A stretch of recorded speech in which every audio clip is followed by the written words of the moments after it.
If a person does want to go into a little bit more of their own health or specific issues, then we usually recommend we go for an Ayurvedic consultation where we'll do a health history and understand what's going on with the person and get into detail about their diet and their lifestyle, and we can understand what is their constitution, what is their body type, what's their mental constitution, emotional constitution, and get an idea of what would be the therapies, both hands-on therapies as well as herbal therapies and supplemental therapies that would be helpful, and see what kind of path they would like to choose. I mean, there's so many options for people out there that we just got to see what attracts the person most. What are they willing to do? And so that's usually the first thing. And so we have people who simply come for a massage and a bath, or come for a facial and want some beauty treatments, all the way to people who want to come for a weight loss retreat or a detoxification retreat, a panchakarma retreat, where we provide meals and do the whole detox herbals daily and go through all of the cleansing procedures used in panchakarma. So it's really tailored to pretty much exactly what the person's health concerns might be, and we can go from short-term relaxation to long-term results for rejuvenation and detoxification. So we talk about Ayurvedic. You obviously are very familiar with it. You've studied in India. Tell me just in a few paragraphs, what is Ayurvedic? So Ayurveda literally means the science of life. Ayur means life, Veda means science. And so essentially Ayurveda encompasses every facet of life that you could think of. In Ayurvedic medicine, on the medicine side of things, we talk about the main 8 branches of medicine. And so everything that's encompassed in modern medicine is encompassed in Ayurveda.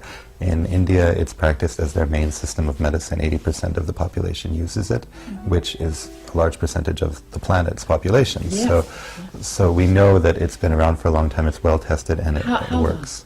Over 5,000 years, as far as we know. It's a really long. It's the oldest system that we know of, and its history dates back along with the evolution of Chinese medicine or Ayurvedic medicine into Chinese medicine, with the element theory. And essentially, the qualifying factor of Ayurveda is that it's a holistic science that looks at the individual rather than the disease pathology method where we look just at the disease in the individual.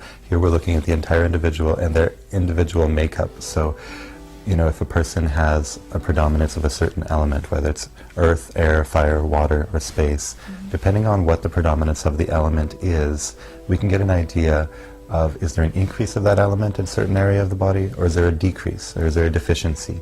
And so these elements are translated into different forms and different foods and different activities and different types of weather, but essentially generally in the body they tend to either affect the wind, the movement of the body, that's what we call vata, any sort of movement that happens in the body in any metabolic process, or whether it be communication, or the fire of the body, which essentially in the body is in a liquid form, the fire, so we call it pitta. It's the fire and water elements together. And that has to do with inflammation, metabolism inside the body, any sort of thing that has to do with transformation from one thing to another. Or if it has to do with kapha, the water and earth elements, so mucus, protection, cohesion, anything that's essentially going to be protecting the body or providing support and some sort of structure to it.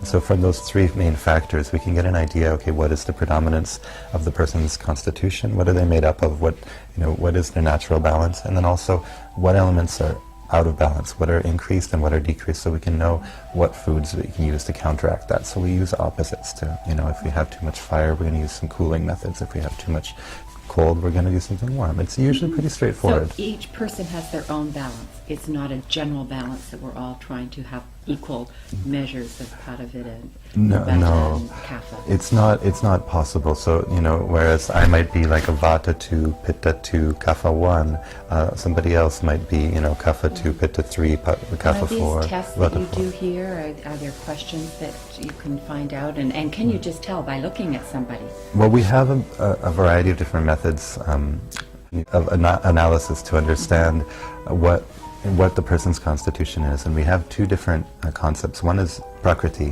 which is their natal constitution, the combination of their mother and father's constitutions and their imbalances at the time of birth. And then we have the concept of Vikriti, the current imbalance. So from the point of your conception all the way to the point of now, what elements were increased from that original balance or decreased, and where are we now? So we get to know what is this Vikriti through, health history, through understanding what gone on in life, any injuries and medications taken, etc., etc., etc. So we can understand what the current imbalance is, and then we want to work on decreasing the increased doshas or the increased elements and increasing the decreased ones. So we come back to that natural balance. But the main idea is, there's no one bullet pill, there's no one way to cure everybody, because every single, even the abhyanga, even the massage, the 1 hour full body massage that we do here, if the person is predominantly a fire element constitution, we will do a different massage sequence than we would do for a vata constitution,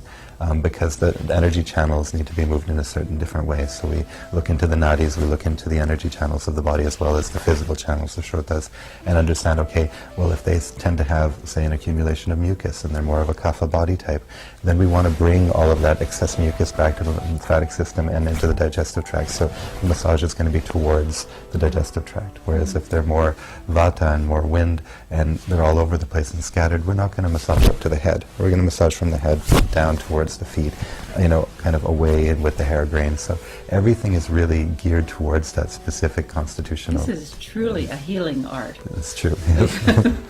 And it's an art to understand it, to know it, the knowledge. It sounds like it's a lifelong. It is, yeah. Once you get into it, there's a lot to get into.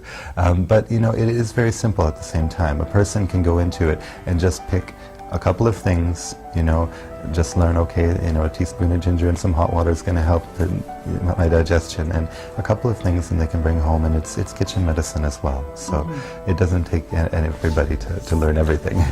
So you can go as deep as you want, and even if you just go right here, it sounds like there's a lot of benefits. That's it, definitely. Thank you very much, Shaughn. This has really been informative. I'm looking forward to my treatments. Yes, here. indeed.